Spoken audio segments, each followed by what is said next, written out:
Good morning students, welcome back. सामाजिक विज्ञान शिक्षण में शिक्षण सहायक सामग्री का क्या योगदान है, इस बारे में आज चर्चा करेंगे।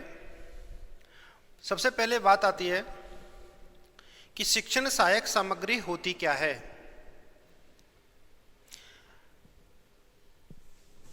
इसका तात्पर्य है शिक्षण सहायक सामग्री। ये तीन शब्द से मिलकर बना है शिक्षण सहायक सामग्री। शिक्षण का तात्पर्य है पढ़ाना, पढ़ाई।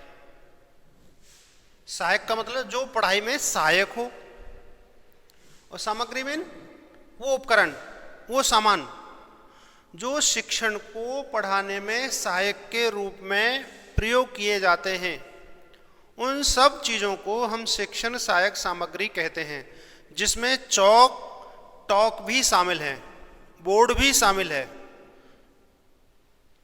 ठीक है, इस तरह से हम यह कह सकते हैं कि शिक्षण सहायक सामग्री उस सामग्री को कहते हैं, उस एड्स को कहते हैं जो हमारे शिक्षण को सरल बनाता है, बच्चों के अधिगम लेवल को बढ़ाता है, बच्चों में समझ विकसित करता है, उसे हम शिक्षण सहायक सामग्री कहते हैं।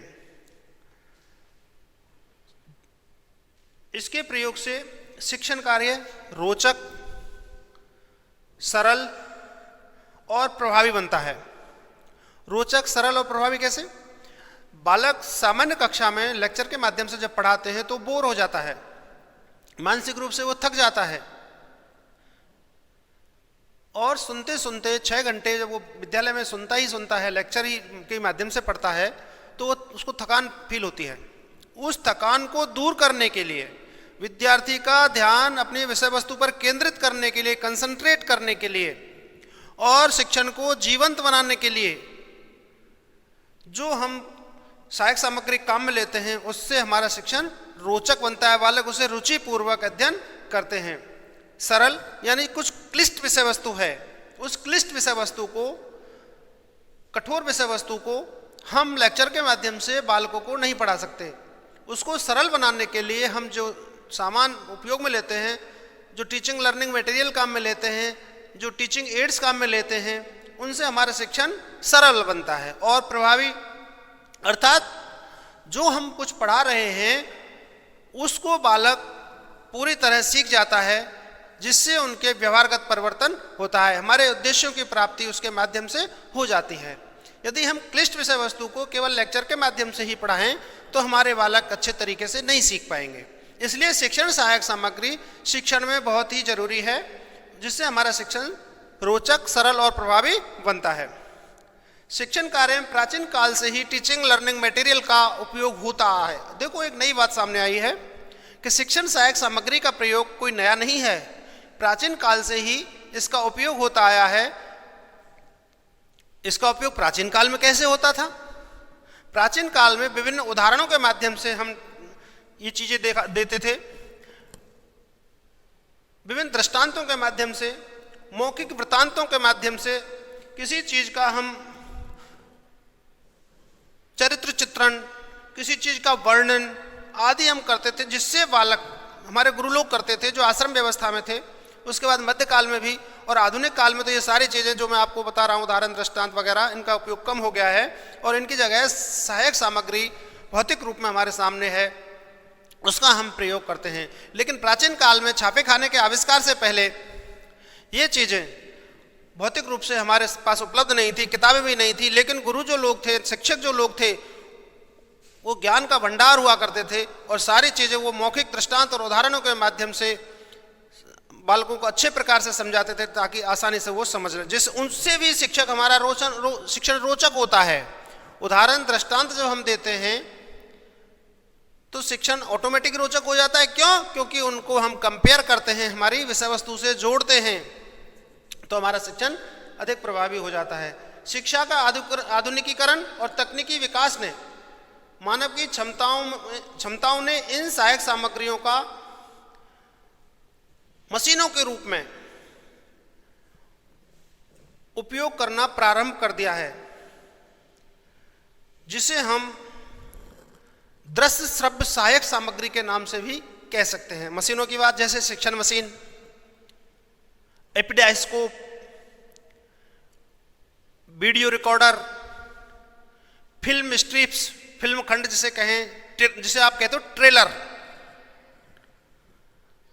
पूरी फिल्म, स्लाइड प्रोजेक्टर, ट्रांसपेरेंसीज, ये ऐसी चीजें आ गई जो हमारे शिक्षण को आधुनिक बनाती हैं और बालकों के लर्निंग लेवल को बढ़ाती हैं। लेकिन प्राचीन काल में ये मशीनें नहीं हुआ करती थीं, लेकिन उस समय इन चीज़ों के रूप में उपयोग जो होता था वो उदाहरण और दृष्टांत ही हुआ करते थे, मौखिक वृत्तांत हुआ करते थे। इन चीज़ों से छात्र के समय में बचत होती है और शिक्षण सरल व विश्वसनीय बनता है। अर्थात मशीनों के माध्यम से बालकों को जो हम सूचना दे रहे हैं वो सूचना पूरी तरह विश्वसनीय होती हैं, वैध होती हैं, किसी भी प्रकार का उनमें मिलावट नहीं होती। जो भी सहायक सामग्री, इन ऑडियो विजुअल के अलावा हम केवल ऑडियो दिखाते हैं या केवल वीडियो दिखाते हैं या केवल, तो उनमें भी विश्वसनीयता होता है, क्योंकि वो जो चार्ट बनाएंगे, जो मॉडल बनाएंगे, रेखा चित्र बनाएंगे, समय रेखा बनाएंगे, कुछ भी सहायक सामग्री जो हम लेंगे वो सहायक सामग्री एक निर्धारित स्केल पर होगी। उस निर्धारित स्केल पर ही हम उसे कक्षा में प्रदर्शित करेंगे और इस तरह से बनाएंगे कि कक्षा के सारे बच्चे उसे आसानी से देख लें। यदि हम छोटी बनाते हैं, एक प्रॉपर स्केल पर नहीं बनाते हैं, तो बालक उसे समझने में दिक्कत महसूस करते हैं, जिससे बालकों को सही जो लर्निंग है वो नहीं हो पाती। इससे कई और भी गुण हमें बालकों में देखने को मिलते हैं। इससे बालकों में निरीक्षण क्षमता भी बढ़ती है। वो जो चार्ट मॉडल आदि हम कोई भी काम में लेते हैं तो उस चीज़ को बालक बड़े माइन्यूटली देखते हैं। ठीक है, इस तरह से हम कह सकते हैं कि शिक्षण सहायक सामग्री क्या है और शिक्षण सहायक सामग्री का उपयोग हम क्यों करते हैं। ये चीज़ें मैंने आपको बताई। अब बात करते हैं शिक्षण सहायक सामग्री की आवश्यकता के कारण क्या हैं।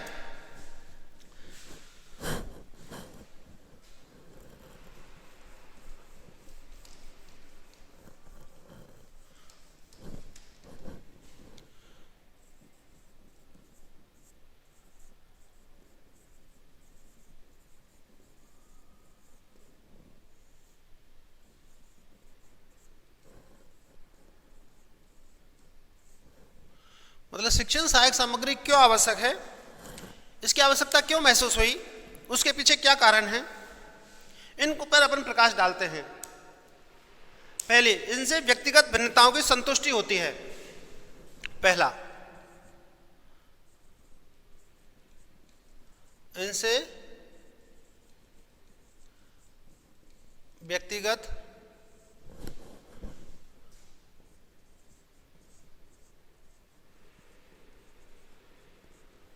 भिन्नताओं की संतुष्टि होती है।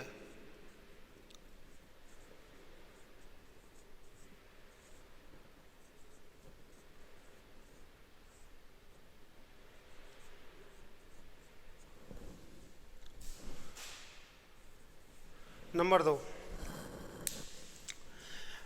व्यक्तिगत भिन्नताओं से तात्पर्य कक्ष में विभिन्न मेंटलिटी के, विभिन्न थिंकिंग के, अलग अलग इंटरेस्ट के विद्यार्थी होते हैं, अलग अलग उनकी क्षमताएं होती हैं, अलग अलग उनका लर्निंग लेवल होता है, अलग अलग उनकी लर्निंग करने की क्षमताएं होती हैं। उन सबको हम एक साथ कक्ष में मौखिक लेक्चर के माध्यम से पढ़ाएं तो बालक पढ़ने में कठिनाई महसूस करते हैं। जो बालक एवरेज अथवा बिलो एवरेज हैं, जो इंटेलिजेंट बच्चे हैं, वो लेक्चर के माध्यम से ही पढ़ना ज़्यादा पसंद करते हैं, क्योंकि वो कम समय में अधिक ज्ञान प्राप्त कर लेते हैं। लेकिन जो कम आईक्यू वाले बालक हैं, जिन्हें हम सामान्य बालक कह सकते हैं, औसत बालक कह सकते हैं, और औसत से नीचे वाले बालक, उनके लिए भी हमें उन बालकों के साथ ही लेके चलना है, उनके साथ ही हमें पढ़ाना है। तो यहाँ शिक्षण सहायक सामग्री विभिन्न जो बालक है, विभिन्न भिन्नताओं वाले जो बालक हैं, उनकी अलग अलग व्यक्तिगत भिन्नताएं हैं, उन सबको सीखने का जो स्तर है वो एक मिल रहा है, उनको एक प्लेटफॉर्म मिल रहा है, अलग अलग नहीं मिल रहा है किसी को कि जिस भाई लेक्चर के माध्यम से केवल इंटेलिजेंट बालक ही सीख पाएंगे।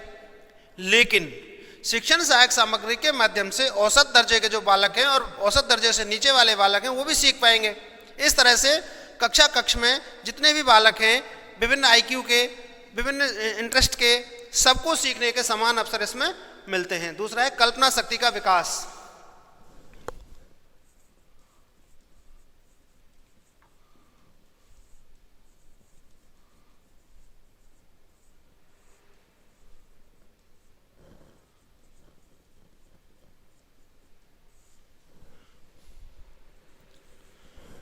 शिक्षण सहायक सामग्री के माध्यम से बालकों में कल्पना शक्ति का भी विकास होता है, उनकी थिंकिंग पावर बढ़ती है, सोचने का तरीका बढ़ता है, सोचने का नजरिया बढ़ता है।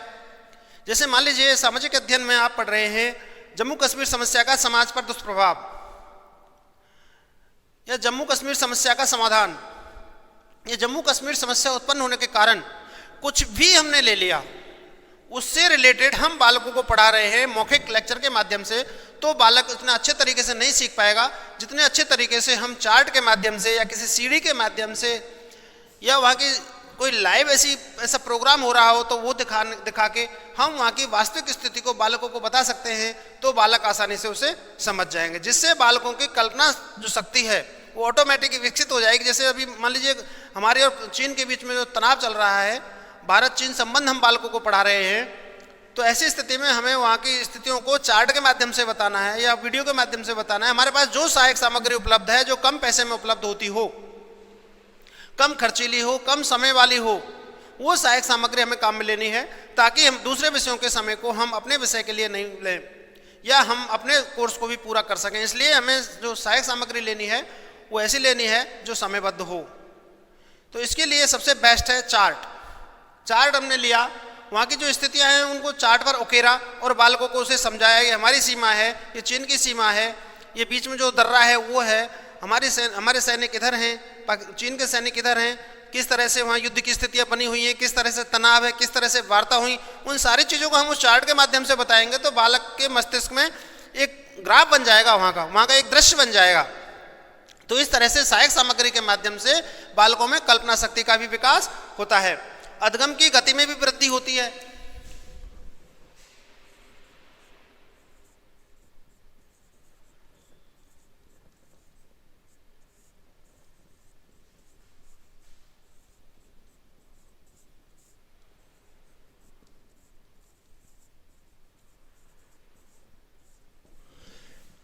अधगम की गति में वृद्धि से तात्पर्य यानी बालक जो सीखता है वो स्पीडली सीखता है सहायक सामग्री के माध्यम से, बजाय मौखिक लेक्चर के। मौखिक लेक्चर से इतना जल्दी बालक नहीं सीख पाता जितना चार्ट के माध्यम से सीखता है। क्यों? क्योंकि चार्ट के माध्यम से उसके सारे कन्फ्यूजन्स दूर होते चलते हैं। लेकिन लेक्चर के माध्यम से क्योंकि बालक 100% अपना ध्यान शिक्षक की ओर नहीं रखता, कभी कभी वो इधर उधर भी अपना ध्यान भटकाता है लेक्चर में, कभी वो थक भी जाता है, कभी ऊँघता है, तो ऐसी स्थिति में बालक की जो सीखने की स्पीड है वो कम रहती है। लेकिन सहायक सामग्री के माध्यम से बालक के जो परंपरागत शिक्षण चल रहा है उससे अलग हटके कोई चीज़ आई, शिक्षण सहायक सामग्री, उस पर बालक ने अपना ध्यान केंद्रित किया 100%, तो बालक की जो सीखने की गति है वो ऑटोमेटिक ही बढ़ गई। और तीसरा, सीखी हुई बातों को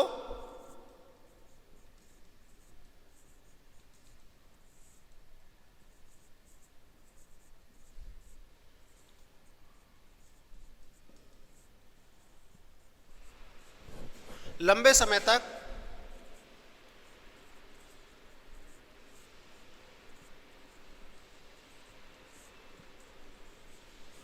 बालक ध्यान में रखता है।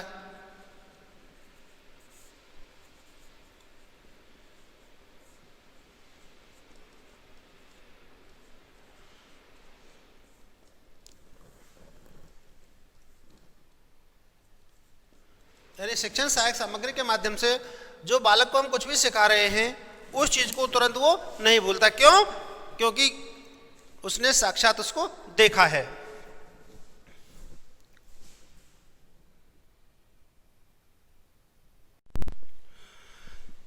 सीखी हुई बातों को लंबे समय तक बालक ध्यान में रखता है। इसका मतलब है शिक्षण सहायक सामग्री के माध्यम से बालक देखकर और सुनकर सीखता है। यानी अध्यापक उसे सुनाता है और बालक जो सहायक सामग्री है उसे देखता है। दूसरी बात, अगर एड हमारी ऑडियो विजुअल है यानी दृश्य और श्रव्य सहायक सामग्री है, तो उसे भी देखकर बालक का जो मेमोरी है उस मेमोरी में वो स्थायी घर कर जाती है, जिससे जब भी उससे रिलेटेड कोई बात आएगी तो तुरंत उससे कनेक्ट कर उस बात को बालक करता है। इस तरह से शिक्षण सहायक सामग्री के माध्यम से जो भी बातें सीखी हुई हैं वो बालक लंबे समय तक ध्यान में रखता है। अगला है छात्र रुचि। छात्र रुचि में उत्साहपूर्वक सीखता है।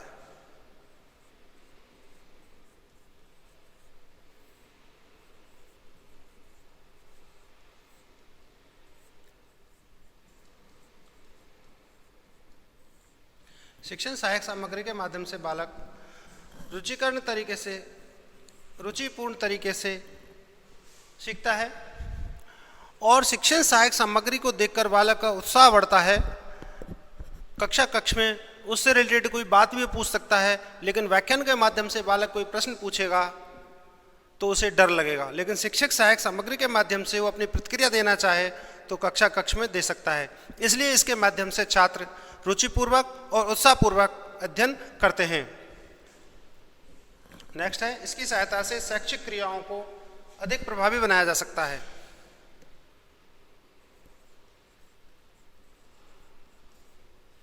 इसकी सहायता से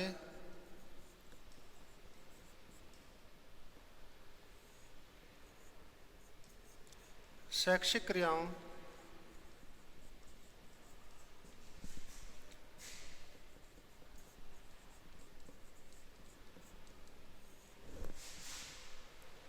को अधिक प्रभावी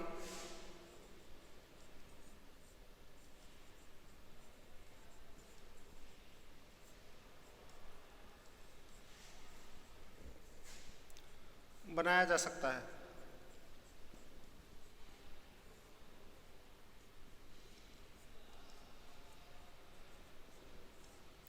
अर्थात शिक्षण सहायक सामग्री के माध्यम से जो हम बालकों को पढ़ा रहे हैं उस पढ़ाने की जो शिक्षण अधिगम की जो प्रक्रिया है, न केवल वही बल्कि बालक की मानसिक क्रियाओं को भी इसके माध्यम से सक्रिय किया जा सकता है ताकि बालक अच्छे तरीके से सीख सके।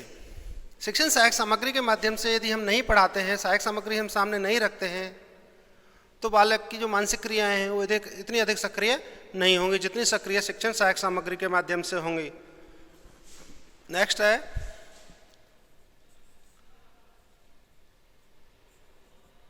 कक्षा के समय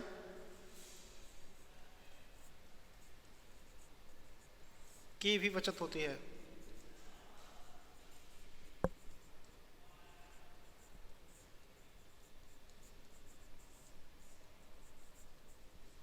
यानी शिक्षण सहायक सामग्री के माध्यम से जो कालांश का समय है, कक्षा का जो समय है, उसमें भी बचत होती है। क्यों?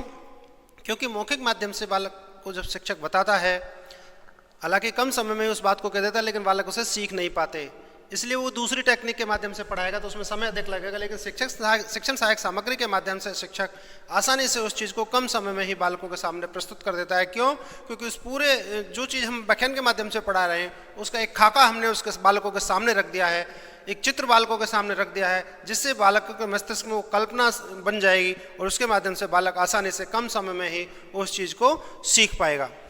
अगला है, इनकी सहायता से अमूर्त अवधारणाओं को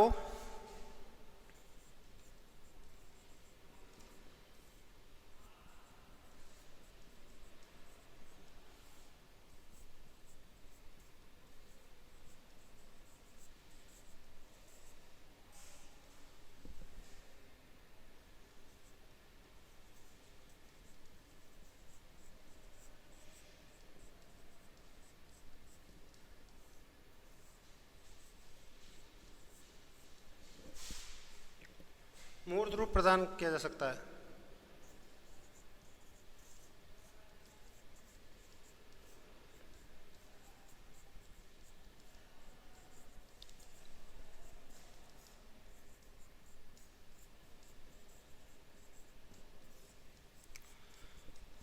मान लीजिए मैं आपको पढ़ा रहा हूं सामाजिक अध्ययन में विश्व के प्रमुख प्राचीन विश्वविद्यालय, जिसमें नालंदा, तक्षशिला और विक्रमशिला 3 विश्वविद्यालय मैंने लिए। वर्तमान समय में तक्षशिला विश्वविद्यालय पाकिस्तान में है, अब तो खैर उसके खंडर ही हैं। नालंदा विश्वविद्यालय उसका जीर्णोद्धार हो गया है, हमारे भारत देश में बिहार स्टेट के अंदर स्थित है। विक्रमशिला विश्वविद्यालय उज्जैन में स्थित है। हम इन तीनों के बारे में बालकों को बताएं, किस तरह से वहाँ के शिक्षक थे, किस तरह की वहाँ की शिक्षण व्यवस्था थी, किस तरह से वहाँ दुनिया के दूसरे देशों से लोग अध्ययन करने आते थे। विश्व के महापुरुषों ने इन विश्वविद्यालयों में अध्ययन किया। ये सारी बातें बालक को हम मौखिक रूप से बताएंगे तो बालकों के मस्तिष्क में उस विश्वविद्यालय से रिलेटेड एक मूर्त रूप प्रस्तुत नहीं होगा। एक्चुअली हमारे पास उसका मूर्त रूप है नहीं, लेकिन फिर भी हम अमूर्त अवधारणाओं को, अमूर्त चीज़ों को बालक के मस्तिष्क में मूर्त रूप प्रदान कर सकते हैं। जैसे एक चार्ट पर हमने बनाया नालंदा विश्वविद्यालय, विक्रमशिला विश्वविद्यालय और तक्षशिला विश्वविद्यालय। मान लीजिए बालक चाहता है कि तक्षशिला विश्वविद्यालय कैसा था, वो कैसे नष्ट हुआ, उसका इतिहास क्या है, इन सारी चीज़ों को हम एक चार्ट पर उकेर के बालकों को बता सकते हैं तो बालकों के मस्तिष्क में एक मूर्त रूप बन जाएगा, एक ऐसा दृश्य बन जाएगा कि वो विश्वविद्यालय ऐसा था, वहाँ के शिक्षक ऐसे होंगे, वहाँ का यूनिफॉर्म ये होगा, वहाँ की शिक्षण व्यवस्था ये होगी, वहाँ का पाठ्यक्रम कैसा होगा। ये सारी चीज़ें बालक के मस्तिष्क में आ जाती हैं। उसके विनाश की बात करें तो उसके विनाश को भी हम बालकों को समझा सकते हैं। बख्तियार खिलजी जो मुगल साम्राज्य में एक बहुत बड़ा आक्रांता हुआ था, बख्तियार खिलजी ने नालंदा तक्षशिला विश्वविद्यालय की लाइब्रेरी में आग लगा दी। और ये भी पढ़ने में आया है कि वहाँ विश्वविद्यालय का जो लाइब्रेरी थी, उस लाइब्रेरी में वहाँ आग लगा दी। उस आग लगाने के कारण उसमें इतना धुआं उठा कि वो 6 महीने तक दिखा। इससे अंदाज़ा लगाया जा सकता है कि उस विश्वविद्यालय में कितना अच्छा पुस्तकालय होगा, कितनी बड़ी लाइब्रेरी होगी जिसमें 6 महीने तक धुआं देखा गया। और दुनिया के जो महत्वपूर्ण ग्रंथ थे वो उस विश्वविद्यालय के अंदर थे जो जला दिए गए। उनमें से कुछ ग्रंथ, जैसे मेगास्थनीज ने एक पुस्तक लिखी थी इंडिका, उसका एक पार्ट उसी विश्वविद्यालय में था, दूसरा पार्ट बाहर था, दूसरा पार्ट बच गया। तो इस तरह से न जाने और कितने ग्रंथ थे। उन सारे ग्रंथों की रचना विद्वानों ने की और उन सारे ग्रंथों को उसने जला दिया। नालंदा विश्वविद्यालय की यही स्थिति है, विक्रमशिला विश्वविद्यालय की यही स्थिति है। चाणक्य आदि हमारे जो गुरु हुए हैं, उन लोगों ने इन विश्वविद्यालयों में अध्ययन किया और अध्यापन कराया। प्रवेश परीक्षा उस समय भी हुआ करती थी। वहाँ 16 दरवाजे हुआ करते थे प्रवेशशाला के। हर दरवाजे पर एक विद्वान शिक्षक बैठा हुआ करता था। जो भी विद्यार्थी प्रवेश लेने जाते थे उनसे हर गेट पर एक प्रश्न पूछा जाता था, उसके बाद ही प्रवेश दिया जाता था। इस तरह की वहाँ प्रवेश व्यवस्था थी। तो इन सारी चीज़ों को हम बालक को चार्ट के माध्यम से या एक सीडी के माध्यम से, या हमारे पास कोई वृत्त चित्र हैं, डॉक्यूमेंट्री फिल्म है, तो उन चीज़ों के माध्यम से हम बालक को बताएंगे तो बालक के मस्तिष्क में एक मूर्त रूप ले लेगा वो विश्वविद्यालय, और एक कल्पना बन जाएगी, एक दृश्य बन जाएगा कि किस तरह का वो विश्वविद्यालय होगा। इस तरह से अमूर्त चीज़ों को भी हम इसके माध्यम से मूर्त रूप प्रदान कर सकते हैं। तीसरी बात, इसकी सहायता से कक्षा में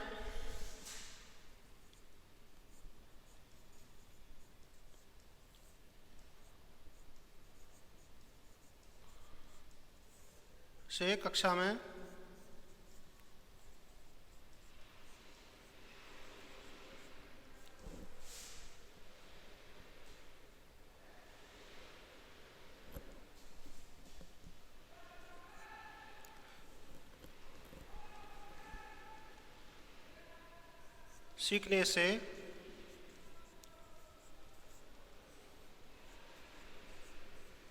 छात्रों में एकरूपता आ जाएगी।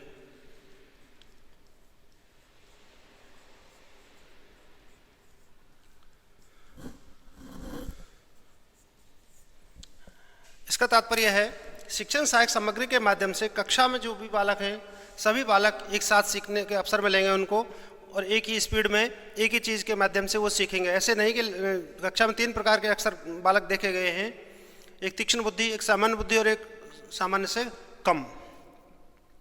तीक्ष्ण बुद्धि जो बालक है वो लेक्चर के माध्यम से ही अपनी बात को समझ जाते हैं, शिक्षक की बात को समझ जाते हैं, लेकिन जो सामान्य स्तर के बालक है और पिछले बालक है वो नहीं सीख पाते। लेकिन शिक्षण सहायक सामग्री के माध्यम से तीनों प्रकार के बालकों की सीखने की जो स्पीड है वो समान रहेगी। इसलिए कक्ष में बालकों को सीखने की गति और बालकों का जो स्तर होगा वो एक रूप तलीय होगा। इसलिए भी शिक्षण सहायक सामग्री बहुत उपयुक्त है। और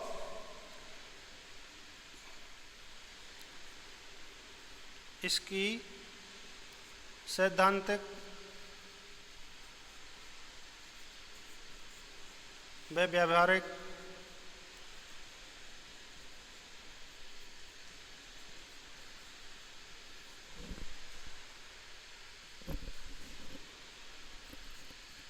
रूप से व प्रभावशीलता से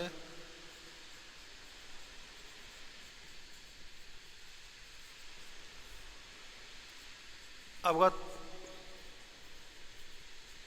हो जाते हैं।